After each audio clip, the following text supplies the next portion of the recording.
Welcome to Short Bible Messages again. My name is Wim Hoddenbach. In this video we start with an overview of the New Testament and especially about the Gospel of Matthew. For those who do not yet know this, the New Testament, the second part of the Bible, begins with 4 Gospels. We will explain the word gospel later on. These 4 Gospels are being followed by the Acts of the Apostles, the history of the first Christians and the first missionary journeys. Then we find several letters to churches and persons, and finally there's the book of Revelation, a prophetic book. But as I said, to start with, there are 4 Gospels. But as a matter of fact, there's only one Gospel. The word Gospel means the good news or good tidings. Here it is the good news about the coming of Jesus, according to the prophets. God himself would appear as a human being into this world. The prophet Isaiah said about it, "Behold, the Lord Jehovah will come with a strong hand, and his arm shall rule for him. Behold, his reward is with him, and his work before him." It's Isaiah 40, verse 10. And say to those of a hasty heart, "Be strong, fear not. Behold, your God will come." Then the eyes of the blind shall be opened, and the ears of the deaf shall be unstopped, and the lame shall leap like a deer, and the tongue of a dumb shall sing. For in the wilderness waters shall break out, and streams in the desert.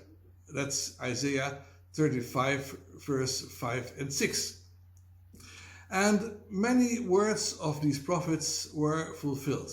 Not all, some are going to be fulfilled in future. But the promised king, Jesus, he came.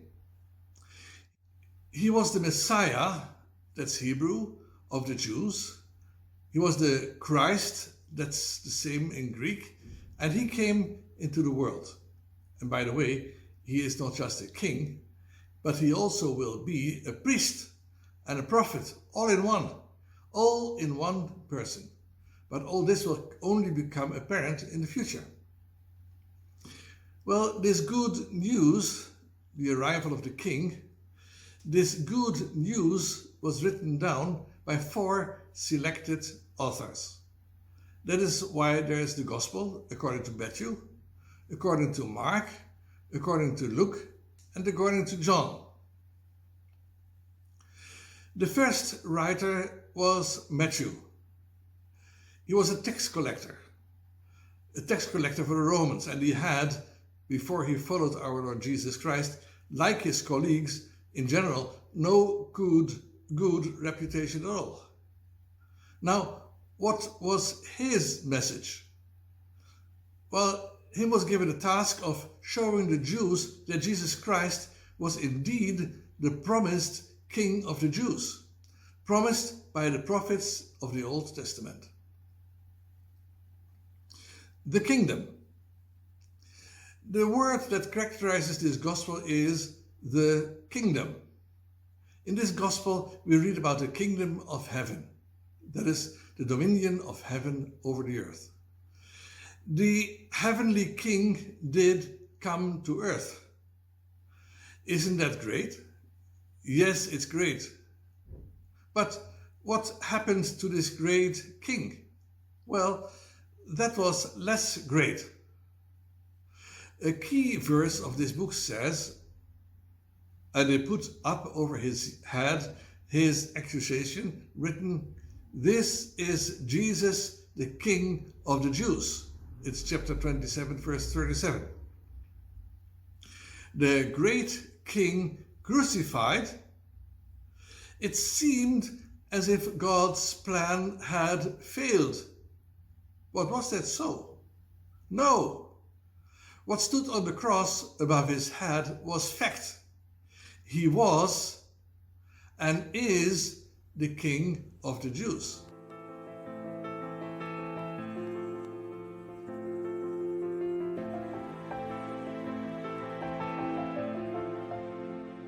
Jewish Christians.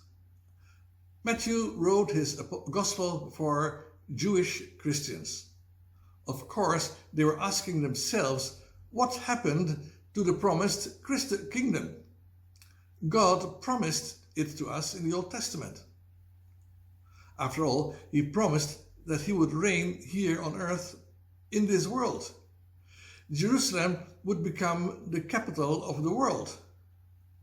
Well, Matthew showed those believers that this kingdom of heaven had taken on a different form. Read chapter 13 in particular.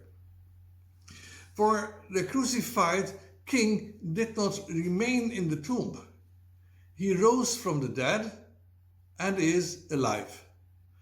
He, the king, after his resurrection could say, "All authority has been given to me in heaven and on earth." The scriptures are being fulfilled. Before he was crucified, Jesus could say, "Do you think that I cannot now pray to my Father, and he shall presently give me more than 12 legions of angels? But how then shall the scriptures be fulfilled, that it must be so?" We read it in Matthew 26, verse 53 and 54. You see, this is precisely what is so characteristic of this gospel. How should the scriptures be fulfilled? The prophets had written about the suffering Messiah, and the prophets had written about the Messiah who was to reign. Both would be fulfilled. Both will be fulfilled. Well, Matthew wrote his gospel for Jews. They knew the prophets. The Romans were not interested in the Old Testament and in its prophecies. Mark, the evangelist, wrote his book for them. It is really nice to see how wisely God has written his book, the Bible. The king is coming. Finally this, the king will come back. He will sit on the throne of glory. He will judge. Matthew 25 from verse 31. Are you ready to meet this king, this Lord? Or will he have to tell you someday, "Truly, I said to you, I don't know you"? It's Matthew 25 verse 12. Well, thank you for watching. Time is up. See you next time. Your Wim Hollenbach.